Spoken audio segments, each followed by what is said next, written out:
Hello जय हिंद साथियों। तो स्वागत है हमारे इस चैनल पर। आप लोग कैसे हैं? उम्मीद करता हूँ मस्त होंगे, बिंदास होंगे। तो आइए आज हम लोग देखते हैं ये बीए, बीएससी, बीकॉम, बीबीए जो फर्स्ट सेमेस्टर एग्जामिनेशन 2025 अभी हुआ है, इसका ये को कैलकुलर या को सर्कुलर का पेपर है जो कि फूड न्यूट्रिशन एंड हाइजीन के नाम से आता है। मतलब इसका मतलब होता है आधार, पोषण एवं स्वच्छता। और ये बुकलेट नंबर डी है, मतलब कि ये paper A B C 4 part में आता है, तो ये उसका बुकलेट नंबर डी है। और देखिए इसके बारे में हम लोग बात करने वाले हैं, इसमें क्या क्या होता है। तो यहाँ पर देखिए जो होता है कि स्टूडेंट को अनुक्रमांक अंकों में भरना होता है, अनुक्रमांक शब्दों में भरना होता है, फिर इनरोलमेंट नंबर भरना होता है और कॉलेज का नाम भरना होता है। और इधर आपको समय 1.5 घंटे का मिलता है और अधिकतम अंक 100 अंक का ये पेपर होता है।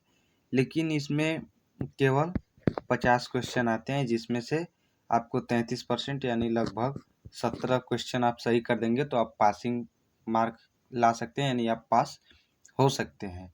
तो इसमें केवल 17 नंबर ही मैंडेटरी रहता है, इसमें 50 क्वेश्चन आता है। तो आइए इसके बारे में देखते हैं। यहाँ पर इसके लिए कुछ निर्देश दिए गए हैं, इन निर्देशों को आप पढ़ लीजिएगा। समय बहुत ज़्यादा होता है केवल ये। और एक बात ये बता दें कि ये पेपर OMR शीट पर होता है, मतलब इसमें आपको गोला रंगना होता है। ठीक है, तो यहाँ पर चलिए आज की वीडियो को हम लोग स्टार्ट करते हैं। और आज की वीडियो स्टार्ट करने से पहले आप लोगों से एक गुजारिश है कि अगर आप लोग चैनल पर नए तो चैनल को सब्सक्राइब जरूर कर दीजिएगा। और इस वीडियो को उस भाई, दोस्त या बहन के साथ ज़रूर से ज़रूर शेयर कीजिएगा जिसका अभी को सर्कुलर का अभी एग्ज़ाम देना है, अभी नहीं हो पाया है। तो इस वीडियो को देखने के बाद आपको काफ़ी हेल्प मिलेगी। और इसमें एक बात होता है कि ये हर बार रिपीटेड क्वेश्चन होते हैं, मतलब हर साल लगभग एक ही क्वेश्चन आते हैं, थोड़ा बहुत अदल बदल कर नहीं तो हर साल एक ही क्वेश्चन आते हैं। हम अभी आप लोगों को इस पर डेली वीडियो लेकर आएंगे। हर अलग अलग साल का आपको फूड न्यूट्रिशन एंड हाइजीन का पेपर सॉल्व करके दिखाएंगे, आपको बताएंगे। और आपको ये बता दूं कि इन विकल्पों के बारे में हम लोग डिटेल्स चर्चा करने वाले हैं। तो चलिए स्टार्ट करते हैं आज की वीडियो। और देखिए इसमें रफ कार्य के लिए भी कार्य दिया होता है कागज़, लेकिन इसमें उसकी कोई आवश्यकता नहीं होती। तो चलिए फिर हम लोग वीडियो को स्टार्ट करते हैं। ये रहा आपके सामने पहला प्रश्न कि भ्रूण की गर्भावस्था में मृत्यु हो जाती है किसकी कमी से? विटामिन ए की कमी से, विटामिन बी की कमी से, विटामिन सी की कमी से, विटामिन के की कमी से। तो इसमें जो सही आंसर हो जाएगा विटामिन के की कमी से भ्रूण की गर्भावस्था में मृत्यु हो जाती है। क्वेश्चन नंबर दूसरा है कि विटामिन सी की कमी से होने वाला रोग है। ऑप्शन ए बेरी, ऑप्शन बी रतौंधी, option C rickets, option 4 scurvy. तो इसका सही आंसर हो जाएगा विटामिन सी की कमी से स्कर्वी रोग होता है, जिसका कारण मसूड़े से खून निकलने लगता है। और इसके उपाय जो है कि खट्टे पदार्थों में विटामिन सी पाया जाता है। क्वेश्चन नंबर 3 है कि विटामिन ए की कमी से कौन सा रोग होता है? तो विटामिन ए की कमी से ऑप्शन ए रिकेट्स होता है, ऑप्शन 2 स्कर्वी होता है, ऑप्शन सी रक्तअल्पता होता है, ऑप्शन 4 रतौंधी होता है। तो विटामिन ए की कमी से रतौंधी होता है, यानी option number 4 is the correct answer. और बाकी जो रिकेट्स होता है ये विटामिन डी की कमी से होता है, स्कर्वी रोग होता है वो विटामिन सी की कमी से होता है, और रक्तअल्पता जो एनीमिया है विटामिन के की कमी से होता है, जैसे रक्त का थक्का न जमना बोला जाता है। क्वेश्चन नंबर 4 यहाँ पर है कि नियासिन की कमी से निम्न में से कौन सा रोग हो जाता है? Option A pellagra, option B scurvy, option 3 rickets, option 4 रतौंधी। तो इसका जो सही आंसर हो जाएगा पेलाग्रा हो जाएगा, क्योंकि ये स्कर्वी जो है विटामिन सी की कमी से होता है, रिकेट्स जो कि विटामिन डी की कमी से होता है, रतौंधी जो कि विटामिन ए की कमी से होता है। क्वेश्चन नंबर 5 यहाँ पे दिया हुआ है कि संतुलित आहार पर प्रभाव पड़ता है। ऑप्शन ए लिंग का, ऑप्शन 2 आयु का, ऑप्शन 3 शारीरिक परिवर्तन का, ऑप्शन 4 ये सभी का। तो इसका जो सही आंसर हो जाएगा कि संतुलित आहार पर इन सभी का प्रभाव पड़ता है, क्योंकि अपनी अपनी आयु के अनुसार अलग अलग संतुलित आहार होता है। शारीरिक परिवर्तन जैसे मोटे ताजे तंदुरुस्त व्यक्ति के लिए उनके लिए अलग अलग संतुलित आहार होता है। क्वेश्चन नंबर 6 है कि भोजन का महत्वपूर्ण कार्य ये भी है। ऑप्शन ए बीमारी पैदा करना, ऑप्शन 2 ताप नियंत्रित करना, ऑप्शन 3 कार्बोहाइड्रेट का उत्पादन, ऑप्शन 4 इनमें से कभी कोई नहीं। मतलब कि भोजन का जो एक महत्वपूर्ण कार्य ये भी हो सकता है, तो इसमें कार्बोहाइड्रेट का उत्पादन ऑप्शन सही है। बाकी आप लोग अपने हिसाब से देख लीजिएगा। लेकिन इसका जो सही आंसर है कार्बोहाइड्रेट का उत्पादन ही होगा। क्वेश्चन नंबर 7 है कि यह पदार्थ तीसरे समूह में भी आते हैं। ऑप्शन ए मांस मछली, ऑप्शन 2 केले और आलू, ऑप्शन 3 फूलों के बीज, ऑप्शन 4 शकरकंद। तो इसका सही आंसर हो जाएगा मांस और मछली। ठीक है। क्वेश्चन नंबर 8 है कि खाद्य पदार्थों को कितने मूल समूहों में विभाजित किया जाता है। ऑप्शन ए 4, ऑप्शन 2 5, ऑप्शन 3 6, ऑप्शन 4 7। तो इसका जो सही आंसर हो जाएगा वो भोजन को 5 मूल खाद्य समूहों में विभाजित किया जाता है। क्वेश्चन नंबर 9 है प्रोटीन नाम किस वैज्ञानिक ने प्रस्तावित किया। तो प्रोटीन का नाम जो है कि जे मुल्डर ने प्रस्तावित किया, या गार्नर ने प्रस्तुत किया, या मेंडल ने किया, या स्किनर ने किया। तो इसका सही आंसर हो जाएगा जे मुल्डर ने किया, और वो जो कि 1840 ईस्वी में किए थे। बाकी मेंडल ने अनुवांशिकता की खोज की थी। ठीक है। क्वेश्चन नंबर 10 देख लेते हैं। प्रोटीन में कितने प्रकार के अमीनो अम्ल पाए जाते हैं। Option A 4, option 2 6, option 3 8, option 4 10। तो प्रोटीन में जो है कि वैसे तो 20 एमिनो अम्ल पाए जाते हैं, लेकिन इसमें से 8 महत्वपूर्ण होते हैं, इसलिए इसका सही आंसर 8 हो जाएगा, जो कि option number 3 is the correct answer. Question number 11 है कि प्रोटीन का मुख्य भाग किसका बना होता है। ऑप्शन ए हाइड्रोजन का, ऑप्शन 2 नाइट्रोजन का, ऑप्शन 3 कार्बन का, ऑप्शन 4 ऑक्सीजन का। तो इसका जो सही आंसर हो जाएगा कि प्रोटीन का जो मुख्य भाग हाइड्रोजन का होता है, जिसमें एमिनो एसिड पाया जाता है, मतलब अमीनो अम्ल का बना होता है। क्वेश्चन नंबर 12 है कि वनस्पति जगत से प्रोटीन प्राप्ति का सर्वोत्तम साधन है। ऑप्शन ए दालें, ऑप्शन 2 सोयाबीन, ऑप्शन 3 हरी सब्जियां, ऑप्शन 4 पनीर। तो इसका जो सही आंसर हो जाएगा सोयाबीन है। ठीक है। क्वेश्चन नंबर 13 है कि विटामिन ए सबसे अधिक किसमें मिलता है। ऑप्शन ए यकृत, ऑप्शन बी स्कर्वी, ऑप्शन 3 गाजर, ऑप्शन 4 रतौंधी। तो विटामिन ए जो है गाजर में सबसे अधिक पाया जाता है, यानी option number 3 is the correct answer. बाकी जो यकृत है इसमें भी विटामिन ए पाया जाता है। ठीक है। क्वेश्चन नंबर 14 है हमारे शरीर में जल का कितना परसेंट है। ऑप्शन ए 30 से 40%, ऑप्शन बी 20 से 25%, ऑप्शन 3 50 से 60%, ऑप्शन 4 60 से 70%। तो इसका सही आंसर हो जाएगा 60 से 70% हमारे शरीर में जल उपस्थित होता है। क्वेश्चन नंबर 50 है 15 है कि जल शरीर के तापक्रम को ऑप्शन ए नियंत्रित करता है, ऑप्शन 2 गर्म करता है, ऑप्शन 3 नष्ट करता है, ऑप्शन 4 बढ़ाता है। तो जल जो है शरीर के तापमान को नियंत्रित करता है। ठीक है। क्वेश्चन नंबर 16 है कि जल का सूत्र है। तो जल का सूत्र HO है, HO2 है, H2O है, H2O2 है। तो इसका जो सही आंसर हो जाएगा option number 3 is the correct answer, H2O होता है। क्वेश्चन नंबर 17 क्या है मिड डे मील कार्यक्रम कब लागू हुआ। Option A 1995, option B 1997, option 3 1990, option 4 1992। तो मिड डे कार्यक्रम जो है कि 1995 में लागू हुआ था। 15 अगस्त 1995 में लागू हो गया था, जिसके अंतर्गत सरकारी स्कूलों में मध्याह्न भोजन योजना लागू की गई थी। ठीक है।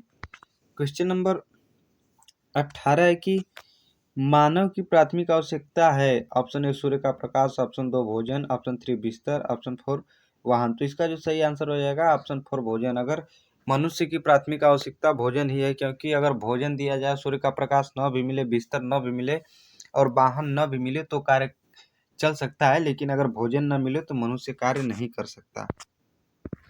क्वेश्चन नंबर 19 है कि भोजन का एक महत्वपूर्ण कार्य ये भी है। ये देखिए रिपीटेड क्वेश्चन है, इसमें यही होता है कि हर एग्जाम में मतलब जितना भी पेपर होता है उसमें लगभग 2 से 3 क्वेश्चन उसी पेपर से ही रिपीट कर दिए जाते हैं। और ये देखिए इसकी एक खास विशेषता ये भी है, ये हिंदी इंग्लिश दोनों मीडियम में, मतलब कि दोनों माध्यम में है। आपको हिंदी में आता है तो हिंदी में कीजिए, और इंग्लिश में आता है तो इंग्लिश में कीजिए।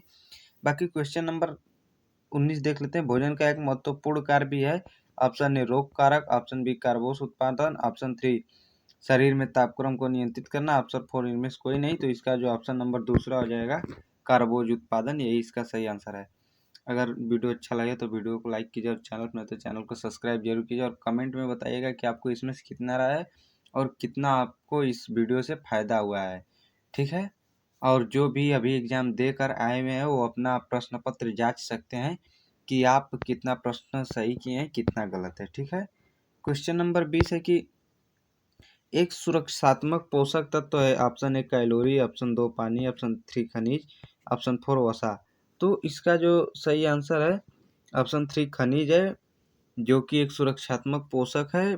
बल्कि इसके साथ में ये विटामिन जो होते हैं और उच्च गुणवत्ता वाले प्रोटीन जो होते हैं वो भी एक सुरक्षात्मक पोषक तत्व की भूमिका निभाते हैं। ठीक है। क्वेश्चन नंबर 21 है कि आहार आयोजन से क्या लाभ है? समय का सदुपयोग, धन का सदुपयोग, कार्य का सरलीकरण, इनमें से सभी। तो इसका जो आहार आयोजन का लाभ है वो समय का सदुपयोग है। मतलब आहार आयोजन को अगर एक जगह सुरक्षित किया जाता है तो जिससे आहार खोजने में जो समय जाता है वो बच जाएगा। ठीक है। क्वेश्चन नंबर 22 देख लेते हैं क्या है। क्वेश्चन नंबर 22 की आहार आयोजन को प्रभावित करने वाले प्रमुख तत्व क्या हैं?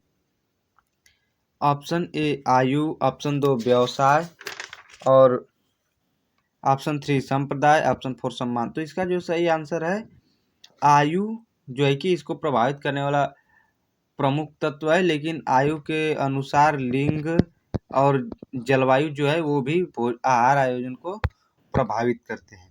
क्वेश्चन नंबर 23 है कि खाद्य पदार्थों के कितने मूल खाद्य समूहों में बांटा गया है? ऑप्शन 1 4, ऑप्शन 2 6, ऑप्शन 3 5, ऑप्शन 4 जो है कि 7। ये भी देखिए रिपीटेड क्वेश्चन है। इसका जो आंसर हो जाएगा option 3 is the correct answer, मतलब 5 समूहों में विभाजित किया गया है। क्वेश्चन नंबर 24 है कि कौन सा शिशुओं के लिए मुख्य भोजन है? ऑप्शन ए अनाज, ऑप्शन 2 हरी सब्जियां, ऑप्शन 3 दूध, ऑप्शन 4 फल। इसमें जो दूध है यानी option number 3 is the correct answer, क्योंकि दूध शिशुओं का मुख्य भोजन है। मतलब कि अगर उनको देखते हैं कि जब बच्चे छोटे होते हैं तो उनको कोई और अनाज नहीं दिया जाता है, केवल दूध पीकर ही वो अपने शरीर के विकास को भली भांति कर लेते हैं।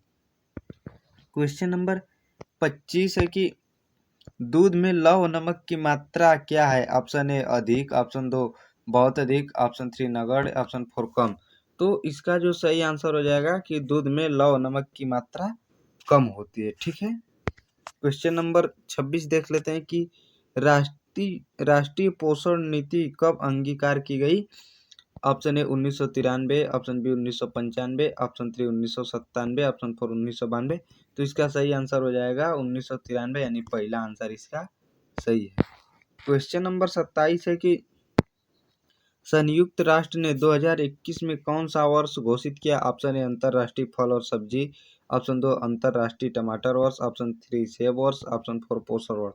इसका जो सही आंसर हो जाएगा ऑप्शन 1 अंतर्राष्ट्रीय फल और सब्जी वर्ष, जिसको शॉर्ट फॉर्म में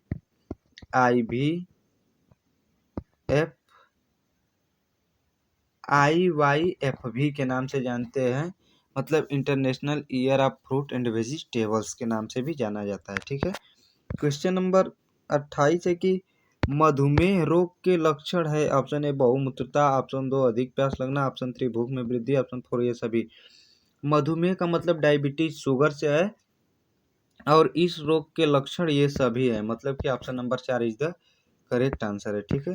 क्वेश्चन नंबर 29 है कि टीकाकरण है प्राकृतिक प्रतिरक्षा, दूसरा है अर्जित प्रतिरक्षा, तीसरा है 1 और 2 दोनों, चौथा इनमें से कोई नहीं। तो टीकाकरण एक अर्जित प्रतिरक्षा, मतलब कि टीकाकरण प्रकृति की देन नहीं है, वो एक मानव निर्मित टीका है जो कि मनुष्य उसको बच्चे के अंदर इंजेक्ट मतलब कि इंजेक्शन के थ्रू देता है।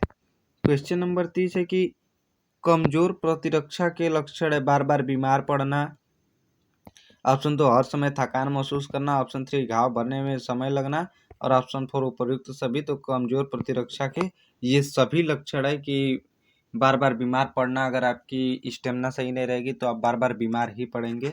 मतलब ये सभी जो है कि कमजोर प्रतिरक्षा के लक्षण हैं।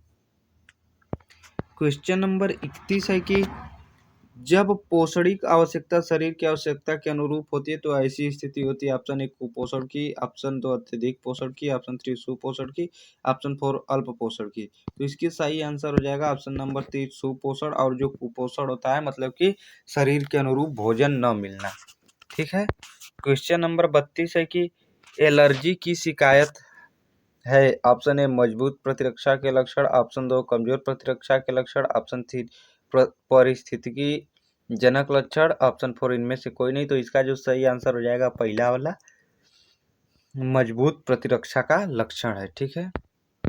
क्वेश्चन नंबर 33 है कि चना मूंगफली स्रोत सेम आदि स्रोत है। ऑप्शन ए जिंक का, ऑप्शन 2 प्रोटीन का, ऑप्शन 3 विटामिन का, ऑप्शन 4 इनमें से कोई नहीं। तो जो चना मूंगफली सेम आदि जो है कि ये प्रोटीन के स्रोत हैं। ठीक है। क्वेश्चन नंबर 34 हो जाएगा, प्रत्येक व्यक्ति के लिए संतुलित आहार क्या है? ऑप्शन ए कम, ऑप्शन 2 अधिक, ऑप्शन 3 अलग, ऑप्शन 4 एक जैसे। तो इसका सही आंसर तीसरा वाला हो जाएगा कि मतलब प्रत्येक व्यक्ति के लिए संतुलित आहार अलग अलग है। क्वेश्चन नंबर 35 है, एक जटिल कार्बोहाइड्रेट है। ऑप्शन 1 सेलुलोज, ऑप्शन 2 पेप्टिन, ऑप्शन 3 ग्लाइकोजन, ऑप्शन 4 सुक्रोज। तो इसका सही आंसर हो जाएगा कि सेलुलोज जो है कि एक जटिल कार्बोहाइड्रेट है, यानी ऑप्शन पहला वाला सही है इसका। क्वेश्चन नंबर 36 है कि लैक्टोज किस में पाया जाता है? ऑप्शन ए शक्कर में, ऑप्शन 2 दूध में, ऑप्शन 3 सब्जियों में, ऑप्शन 4 फलों में। तो लैक्टोज जो है कि दूध में पाया जाता है, यानी इसका ऑप्शन नंबर दूसरा वाला सही है। क्वेश्चन नंबर 37 है कि ऊर्जा संग्रह का उत्तम साधन है। ऑप्शन ए प्रोटीन, ऑप्शन 2 कार्बोज, ऑप्शन 3 वसा, ऑप्शन 4 ग्लूकोज। तो इसका जो सही आंसर है ऑप्शन 2 कार्बोज जो है कि ऊर्जा संग्रह का उत्तम साधन है। क्वेश्चन नंबर 38 है कि विटामिन के की खोज कब की गई? 1933 ईस्वी में, 1943 ईस्वी में, 1938 ईस्वी में, 1912 ईस्वी में। तो इसका सही आंसर हो जाएगा 1938 ईस्वी में। बाकी विटामिन के की खोज 1929 ईस्वी में इसका जो कि पहचान किया गया था कि विटामिन के कैसा होता है, इसका पहचान किया गया था। बाकी जो 1938 ईस्वी में डेनिश बायोकेमिस्ट हेनरिक डैन ने इसको अलग किया था। ठीक है। क्वेश्चन नंबर 39 है कि सामुदायिक स्वास्थ्य केंद्र खोले जाते हैं। ऑप्शन ए गांव स्तर पर, ऑप्शन 2 न्याय पंचायत पर, ऑप्शन 3 शहर पर, ऑप्शन 4 जिला स्तर पर। इसका पहला वाला ऑप्शन सही है, यानी गांव स्तर पर सामुदायिक स्वास्थ्य केंद्र खोले जाते हैं। क्वेश्चन नंबर 40 है कि स्वास्थ्य के लिए जिम्मेदार घटक है। ऑप्शन ए व्यक्तिगत, ऑप्शन 2 समुदाय, ऑप्शन 3 सरकारी, ऑप्शन 4 उपर्युक्त सभी।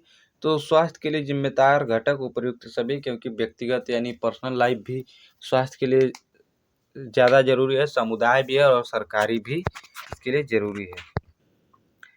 क्वेश्चन नंबर 41, कितना विटामिन प्रतिदिन लेना आवश्यक होता है? ऑप्शन ए 200 से 500 IU और 1000 से 2000 IU। और क्वेश्चन अरे ऑप्शन 3 कि 500 से 1000, ऑप्शन 4 इनमें से कोई नहीं। तो इसका जो सही आंसर है तीसरा वाला है, 500 से 1000 IU लेना आवश्यक होता है। क्वेश्चन नंबर 42 है कि प्रतिरक्षा का प्रकार है। ऑप्शन ए प्राकृतिक प्रतिरक्षा, ऑप्शन 2 अर्जित प्रतिरक्षा, ऑप्शन 3 1 और 2 दोनों, ऑप्शन 4 इनमें से कोई नहीं। तो प्रतिरक्षा के प्रकार अर्जित प्रतिरक्षा और प्राकृतिक प्रतिरक्षा दोनों, यानी इसका जो ऑप्शन नंबर 3 है इज द करेक्ट आंसर। 1 और 2 इसका दोनों सही है। ठीक है। क्वेश्चन नंबर 43 है कि आपके आहार का लगभग आधा हिस्सा होना चाहिए अनाज और सब्जियों का, फल और दूध का, दूध और पनीर का, वसा और शर्करा का। तो इसका जो सही आंसर हो जाएगा, अनाज और सब्जियां तो भोजन में होती ही हैं, फल और दूध भी आपके आधे हिस्से में होना चाहिए, यानी ऑप्शन नंबर 2 इसका सही है। क्वेश्चन नंबर 43 देख लेते हैं कि क्या है। 44 नंबर, काम करने के लिए आवश्यकता होती है। ऑप्शन ए उपकरण की, ऑप्शन 2 मशीन की, ऑप्शन 3 ऊर्जा की, ऑप्शन 4 इनमें से कोई नहीं। तो कार्य करने के लिए ऊर्जा की आवश्यकता होती है, क्योंकि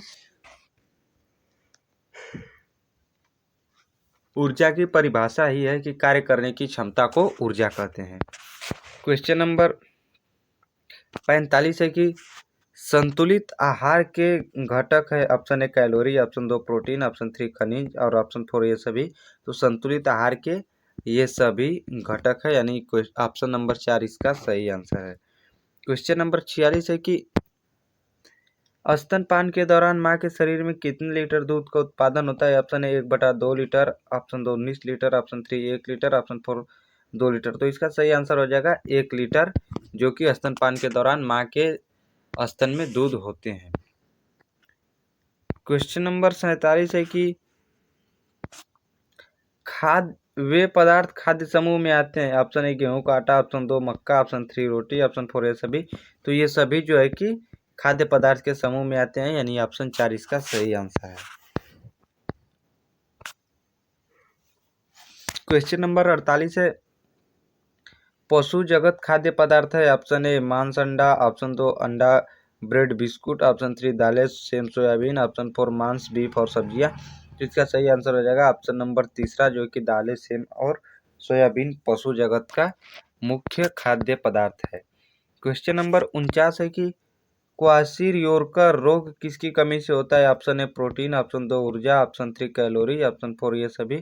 तो क्वाशीरियोरकर जो है कि प्रोटीन की कमी से होने वाला रोग है, बाकी ऊर्जा की कमी से कमजोरी आती है।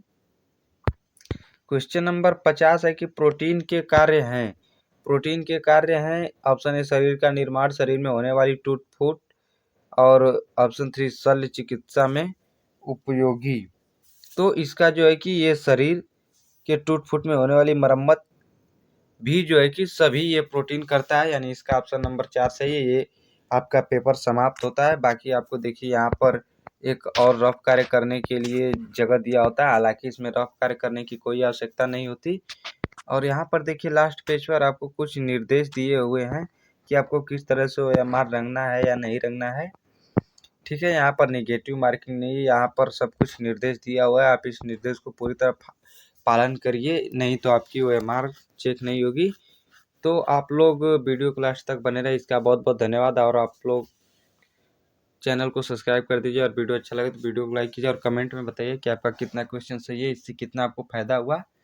बाकी फिर मिलते हैं एक नई सुबह नई वीडियो के साथ, तब तक के लिए धन्यवाद।